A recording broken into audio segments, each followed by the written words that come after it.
Graça e paz, meus amados. Está começando mais um Tens um Minuto. E desta feita para darmos continuidade a um vídeo anterior que vocês gostaram bastante aqui no nosso canal. Não está na Bíblia. Parte 2. Aquelas frases que nós falamos corriqueiramente, que muitas das vezes pensamos que está na Bíblia, mas não está. E eu estou aqui de volta para mostrar para você mais 5 frases que não estão na Bíblia, mas que pensamos que estamos. Então, sem mais delongas, vem comigo conferir essas 5 frases.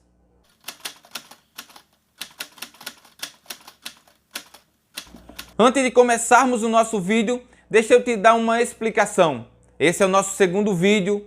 Então, o nosso primeiro vídeo eu deixarei tanto na descrição como num card aqui para você, aqui em cima. Então, pode ir lá, clicar e assistir as 5 primeiras. Não está na Bíblia. As 5 primeiras frases para você ficar por dentro desse nosso vídeo de hoje. Então, dando início, a primeira frase que eu quero destacar para você aqui é a seguinte: Deus escreve certo por linhas tortas. Eu tenho certeza que você já ouviu, ou alguém da família já citou isso para você, ou até você mesmo. Mas eu quero aqui te trazer uma coisa, que você tenha muito cuidado nisso. Porque tudo que Deus faz é algo perfeito. Então ele não escreveria em algo torto, mas ele com certeza endireitaria e também endireita para primeiro escrever. Eu quero destacar com você um texto que está lá em 2 Coríntios, capítulo de número 5 e o versículo de número 17. O texto diz o seguinte: porque aquele que está em Cristo, nova criatura é. As coisas velhas já passaram e eis que tudo se fez novo. Eu citei esse texto para te mostrar o seguinte, que quando Deus resolve escrever uma nova história em uma pessoa, ele transforma essa pessoa e ela torna-se uma nova criatura, uma nova pessoa. Então Deus não vai escrever nada em lugar torto. Pelo contrário, ele vai transformar essa vida, vai transformar esse indivíduo e daí então ele começa a escrever uma nova história. Cristo não faz remendo, Cristo não cria atalho, mas tudo que ele faz é perfeito e é novo. Então tome muito cuidado com essa frase. Deus escreve certo por linhas tortas. A segunda frase que eu quero destacar para você, ela não está na Bíblia, porém é uma verdade. E a frase é o seguinte: o pouco com Deus é muito. Aí você me pergunta, mas é uma verdade, Otoniel? Com certeza. E eu poderia citar para vocês a multiplicação dos pães e peixe. 5 pães e 2 peixinhos. Ali Deus multiplicou e transformou aquilo ali para uma multidão que foi saciada e ainda sobrou o alimento. Então é uma verdade. O pouco com Deus é muito. Há muitas pessoas que nós conhecemos que têm muito e reclama que não tem nada. E há muitos que têm pouco e aquele pouco que tem Deus abençoa, Deus ajuda e ele consegue sobreviver, pagar suas contas e viver de uma forma digna e justa. Porque o mais importante é você viver de forma digna e justa com aquilo que você tem, do que você ter muito e ser um corrupto. Então, essa frase, um pouco com Deus é muito, nós vemos isso na Bíblia Sagrada, quando olhamos e vemos Atos, pessoas que não tiveram muitas coisas, mas que Deus abençoou e que Deus ajudou. Mas uma coisa tem que ficar clara para você, essa frase não está na Bíblia. A Bíblia nos mostra essa verdade? Nos mostra, mas o pouco com Deus é muito não está na Bíblia. Marque isso aí. E diga para seu amigo aí que ele sempre gosta de citar: olha, essa frase é uma verdade, mas ela não está na Bíblia.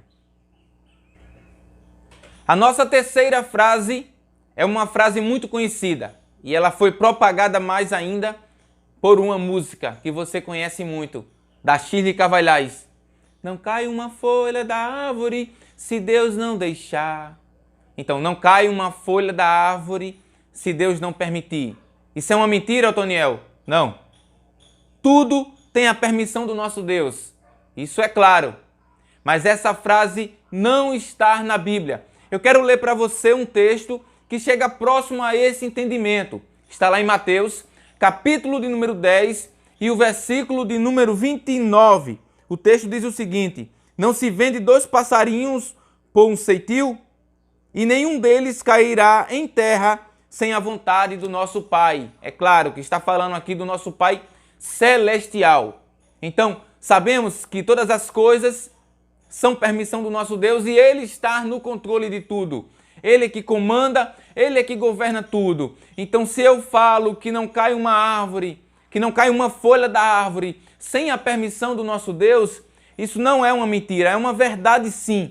No entanto, não está na Bíblia Sagrada. E eu sei que você cantou muitas das vezes, não é?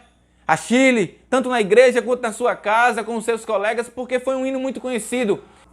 Lembre-se, quando falamos dessa frase, nesse aspecto, estamos falando da providência de Deus. Estamos falando daquele Deus que cuida, daquele Deus que provê, que tudo está no seu controle e só acontece se Ele assim o permitir. A nossa quarta frase, eu quero lhe dizer aqui de cara, não é uma verdade. A frase diz o seguinte: Deus tarda, mas não falha. Isso não é a verdade. E por que não é uma verdade? Porque o nosso Deus, ele é atemporal. Ele não está preso ao tempo. Para entendermos melhor isso, eu gostaria de ler com você o que está lá em 2 Pedro, capítulo 3, e o versículo de número 8. Veja bem o que a palavra de Deus vai nos dizer. Mas, amados, não ignoreis uma coisa, que um dia para o Senhor é como 1000 anos, e 1000 anos como um dia. Então, se o nosso Deus, ele não está preso ao tempo, então eu e você não podemos medir por isso e citar a frase que Deus tarda, mas não falha. Por quê? Porque ele nem tarda e nem falha.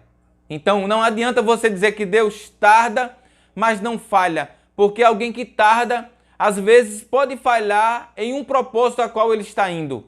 E o nosso Deus não falha em propósito, não erra o alvo e nem chega atrasado. Até porque a palavra de Deus vai nos dizer que Deus, ele veio ao mundo na plenitude dos tempos. Isto é, no momento certo, na hora certa e na data exata. Então ele sempre chega na minha vida, na tua vida, na nossa história, no momento certo e na hora exata. Então, esqueça essa frase que Deus tarda, mas não falha. Nossa quinta e última frase é a seguinte: mente vazia é oficina do diabo. Isso sempre é usado muito pelos pais, por pessoas mais velhas. Sempre gostam de falar essa frase, principalmente para nós que somos mais novos. E essa frase, ela tem um fundo de verdade. E eu gostaria de ler com você um texto bíblico que fala sobre ocupar a mente.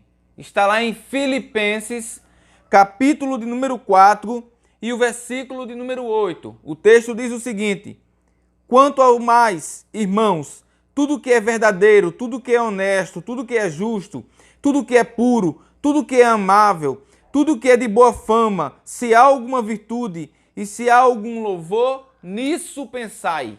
Aqui o apóstolo Paulo está falando na importância de ocupar a mente nas coisas de Cristo e naquilo que é bom, naquilo que é verdadeiro, naquilo que é justo. Então, por mais que essa frase não está na Bíblia de forma declarada, nós vemos que o pensamento, ele deve ser continuamente, diariamente, ocupado pelo que é bom, principalmente pela palavra de Deus. Até porque, se nós não ocupamos com esses pensamentos bons, com a palavra de Deus, virão outros pensamentos, que podem ser pensamentos de mortes, pensamentos de desistir, pensamentos que não vai conseguir. E quando nós lemos essa Bíblia Sagrada, ela nos encoraja, nos dá força, nos anima, nos ajuda. E é por isso que eu e você precisamos estar com nossa mente ocupada, mas ocupada com aquilo que é bom, com aquilo que é verdadeiro, com aquilo que é justo e com aquilo que nos levará para o céu.